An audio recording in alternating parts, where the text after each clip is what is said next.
한국 축구가 일본 축구보다 못하다고? 이것은 최근 몇 일 동안 논쟁의 주제였습니다. 최근에 저는 아시아 축구에 대한 많은 질문을 받았습니다. 확실한 것은 한국이 아시아에서 이 스포츠에서 두각을 나타내고 있다는 것입니다.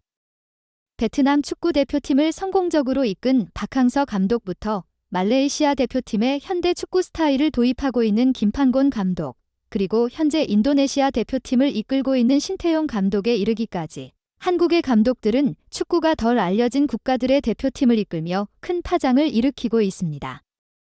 이에 더해 한국 선수들이 현재 세계적인 클럽에서 활약하고 있습니다. 손흥민, 이강인, 김민재와 같은 한국의 핵심 선수들을 일본의 주요 선수들과 비교하는 질문들이 있는데 저는 이러한 관점을 바로잡고 싶습니다. 개인의 역량이 바로 전술이라고 믿기 때문입니다. 최근에 히딩크 감독이 네덜란드 방송에 출연하여 아시아 선수들의 큰 리그 진출에 대해 분석하며 손흥민, 이강인, 김민재와 일본의 주요 선수들과의 비교를 했고 현지 관객들로부터 매우 긍정적인 반응을 얻었습니다. 우리는 월드TV와 함께 자세히 살펴볼 예정입니다.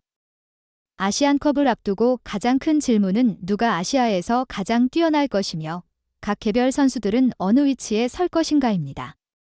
특히 일본에서는 현재 브라이튼에서 뛰고 있는 미토마와 토트넘의 손흥민을 비교하고 있으며 파리 생제르맹에서 뛰고 있는 이강인과 레알 소시에다드의 쿠보를 비교하고 있습니다.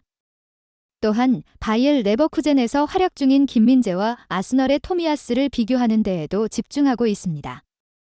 객관적으로 볼 때 손흥민과 미토마를 비교하는 것은 불가능하며 이강인과 김민재를 쿠보와 토미야스와 비교하는 것은 합리적이지 않지만 일본에서는 자신들이 아시아에서 최고의 축구 수준을 가지고 있다고 자부하고 있습니다.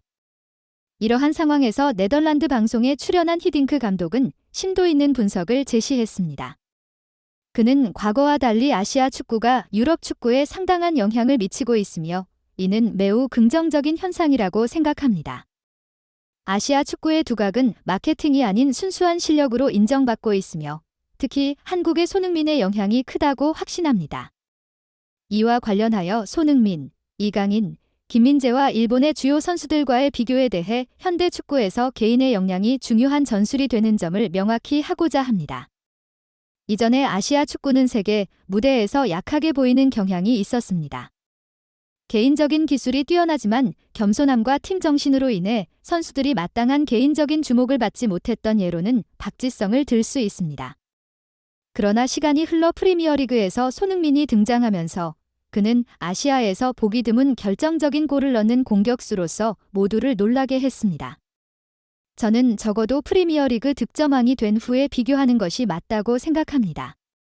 파리 생제르맹에서 뛰고 있는 이강인을 볼 때 그의 천재적인 재능 때문에 때때로 브라질 선수가 한국 대표팀에 있는 것이 아닌가 하는 의심을 하게 됩니다. 저는 이강인이 손흥민의 뒤를 이어 세계적인 선수가 될 것이라고 확신합니다. 또한 김민재의 탄생은 또 다른 괴물이라고 생각합니다. 김민재는 아시아를 넘어 세계적인 수비수로서 그의 피지컬, 스피드, 지능적인 수비 능력에서 아무도 따라올 수 없다고 말하고 싶습니다. 박항서, 김판곤, 신태용 감독은 축구가 덜 알려진 국가들의 대표팀을 성공적으로 이끌었습니다. 손흥민, 이강인, 김민재와 같은 세계적인 축구 스타들의 등장으로 한국은 아시아 축구를 이끌고 있으며 전 세계적으로 긍정적인 영향을 미치고 있다고 생각합니다. 히딩크 감독은 네덜란드 방송에서 자신의 견해를 나타냈으며 국제적인 관객들로부터 다양한 반응을 받았습니다.